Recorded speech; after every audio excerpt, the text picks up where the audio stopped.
so much for that lovely introduction, and thank you all of you for joining us here on the afternoon session of East Tech West.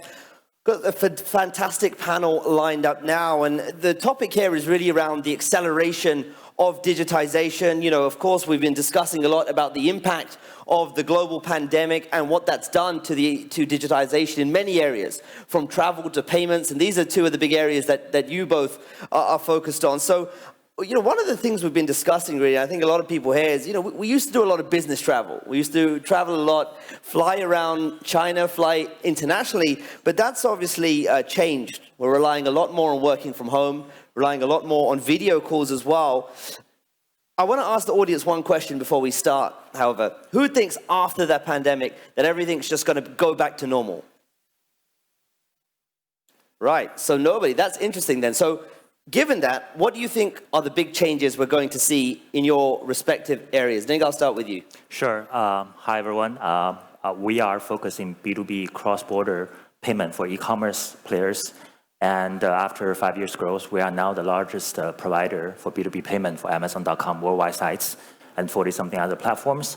So from our side, what we saw, of course, very first impact was the acceleration of retailing going offline to online. The US jumped probably 3 to 5 percentage points. And at the same time, we see amazing category shift. Some of the categories, you know, leisure-related, of course, declined. But there are, for example, in the US, a lot of home goods stores, mostly sold offline. They closed the stores. So everything is moving online. So all in together, I think we're still seeing overall trend of digitization, e-commerce taking over offline, but in an accelerated, somehow chaotic way.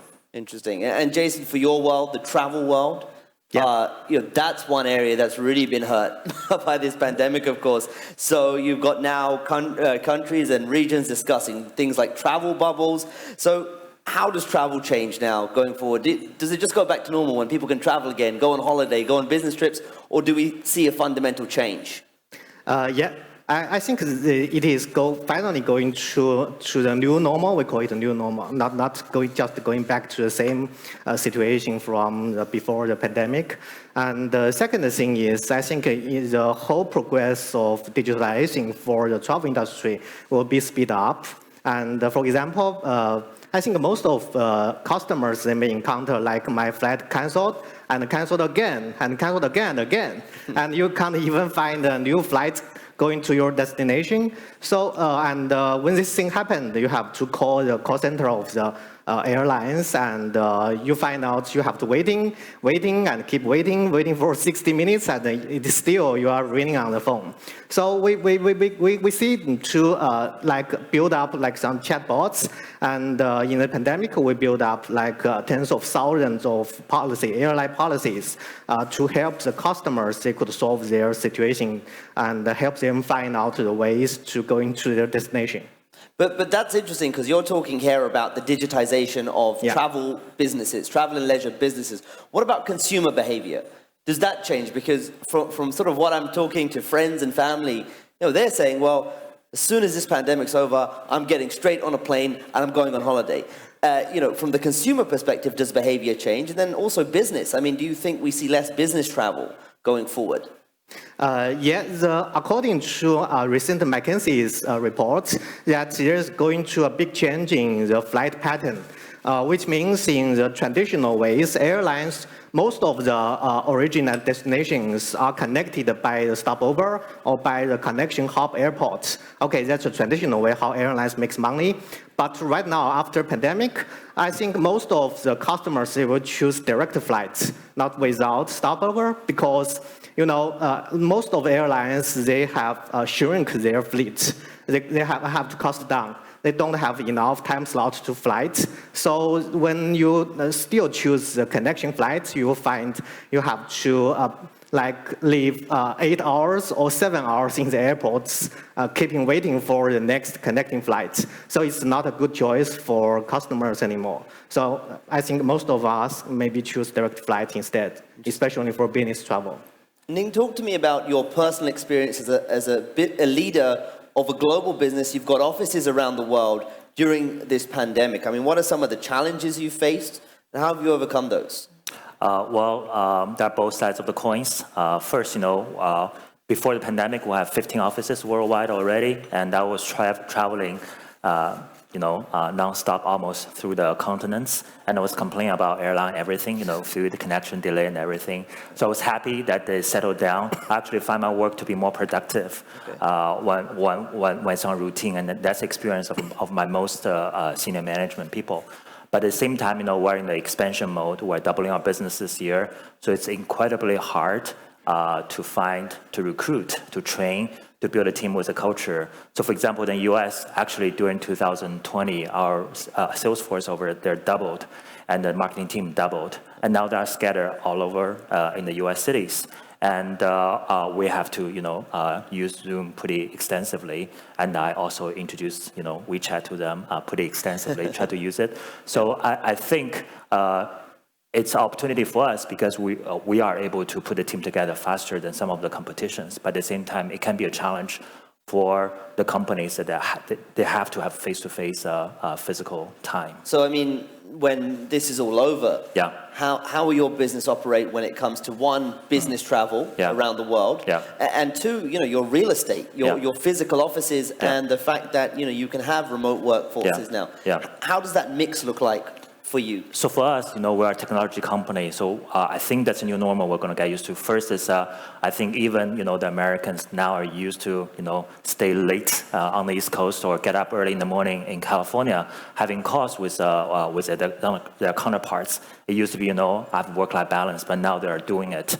On the other hand, for example, airline travel isn't that pleasant. Then there's additional concern of potential, contagion. So I think, and for me, I'm glad to see, the travel expense coming down, and I don't think I'll let it go back, inflate up again. Then in terms of corporate real estate, we accepted a 3-year term with our New York office at the lower rate, and we are renegotiating with our California landlord because it's very expensive. So I think the new normal is, as you were hinting, it's not going to be back to what it was for those 3 sectors. Very interesting. And for you, Jason, at your business, again, similar question. I mean, you got a global offices, you got global operations. What are some of the challenges you faced during the pandemic, and how have you overcome those? I think the biggest challenge is because our business model is focused on the airline side. So for airlines, after the pandemic, I think they don't have enough money, cash flow to absorb lots of technology. They don't have that ability. So for us, it's quite challenging. We have to change the business model from traditional ways to cloud ways, make them could adopt a new solution, but without one-time pay more money. And what about, do you agree with what Ning was saying around the fact that your real estate, renegotiating some of those contracts, maybe reducing business travel too to keep expenses down? Is that something you see happening going forward? Yes, of course. The traveling expense are going to downsize because the reason is we see right now in the domestic China, that the price of the flights are going down. It would be like 50% off comparing to before the pandemic.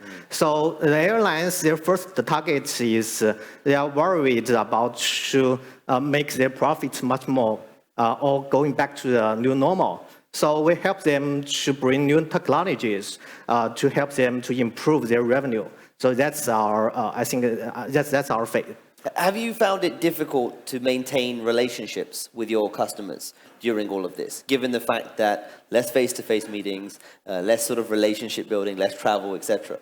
It's a great question. So yes and no. So yes, in the way that it's irreplaceable, that physical being together, chatting, interaction. But at the same time, we are a startup. We find it actually the level, the ground is sort of leveled in terms of competition. So it used to be, the relationship was dominated by bigger companies with higher travel expenses and entertainment expenses. Yeah. Now everybody have to get on the Zoom. Everybody looks bad, in their bedroom or in their home office. So we're now equalized, and we even find advantage because we're closer to the suppliers, and we're closer to the action. For example, you live in Guangzhou.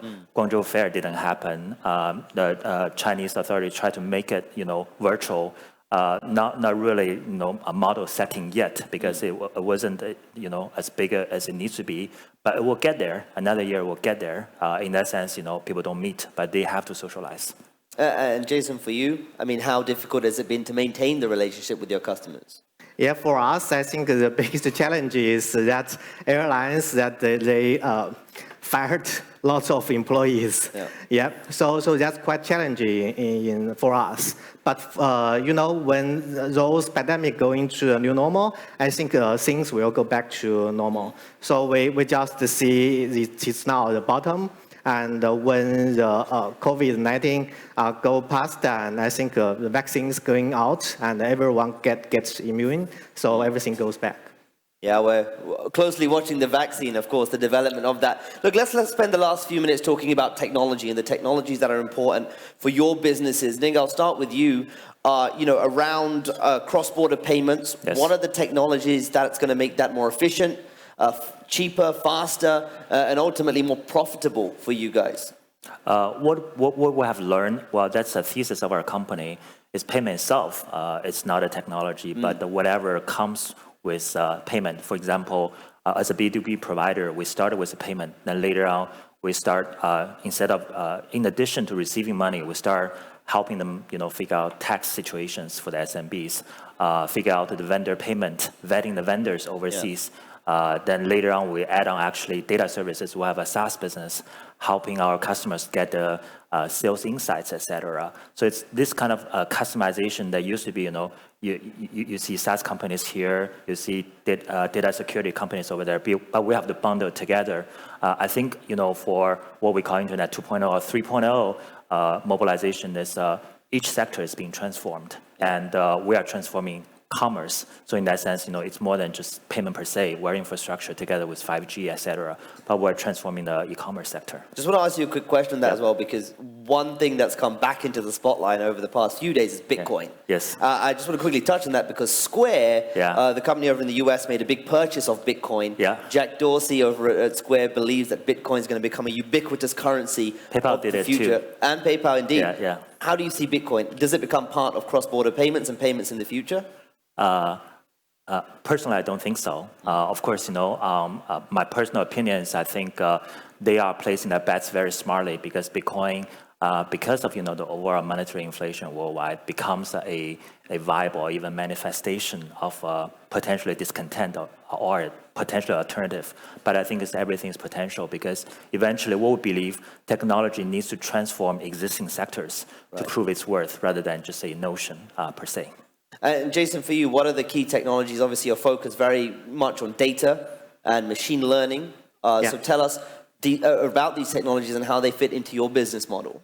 Yeah, actually, we use big data and AI to help airlines to adopt their digitalization solutions. When we talk about digitalization for airlines, it's like too far away. But let's, for example, if you search the flights like departure from Monday and return from Thursday, and for airlines, it would be likely a business travel demand. But if you traveling like departure in Friday night and returning in a Sunday night, it's likely a later travel. So airlines will call it customer engagement, or we call it market insights. So in generally speaking, when the airlines find it is a different demand, so they could give out the dynamic offer, give the business travel demand a business-like offer. But for a layer, they are much more price sensitive, so they would give a better price to attract the customer's demand. So what we help airlines is we build up market insight engine, and we use data to tag the different kind of user pattern, and so the airlines would identify what kind of demand this is, and they could give dynamic offer for each kind of person. We've got about 30 seconds left, so quick one from each of you. 5 years' time, Jason, I'll start with you. 5 years' time, paint us a very quick picture of what global travel looks like. Yeah, I think in one sentence, I think it would be going to much more smarter, and everyone would get a personalized offer. And for you, Ning, in your space, payments, cross-border payments. Yes. What is that? What does e-commerce look like? over the next 5 years? Well, I would tend to say, for the Western world, US and Europe, probably the penetration of e-commerce is going to be equalizing with what China is today, which is 50-something%.